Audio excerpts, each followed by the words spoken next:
शिव समजलं महादेवाचं नाव का नाही घ्यायचं? महादेवाचं नाव का नाही घ्यायचं? हर हर हर हर. आजकाल असं म्हणतात ज्याचं नाव ऐकताच आजकाल असं म्हणतात नमस्काराच्या आगे हल्ली खूप कमी होत चालले आहेत. पण ज्याचं नाव ऐकताच मस्तक नतमस्तक झाल्याशिवाय राहत नाही. त्या राजमाता माणसाची जाऊन 33 कोटी देवांची कोट्यावधी मंदिर असेल परंतु 33 कोटी लोक माझ्या राजाची पूजा करतात. ते जाणते राजे शिवछत्रपती शिवाजी महाराज. ये संभा मर सकता है लेकिन बेमान रह सकता असे म्हणणार ते संभाजी महाराज यांना मी मानाचा मुद्रा करते आणि माझ्या भाषणात सुरुवात करते.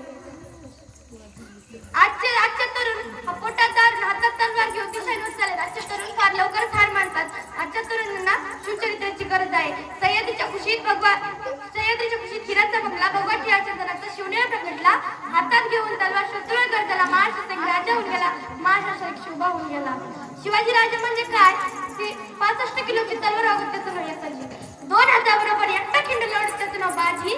हात पटला तरी रडत राहतो त्याचं नाव तानाजी. 8 तासामध्ये पुण्याहून दिल्लीला घोडा आणतो त्याचं नाव या संताजी. 1.5 तासामध्ये दुश्मनाचं तुंबलं कळप करतो त्याचं नाव धनाजी. अशा वाघाला फाडतो त्याचं नाव संभाजी. आणि या सगळ्यांना एकत्र मिळून स्वराज्य निर्माण करतो शिवाजी.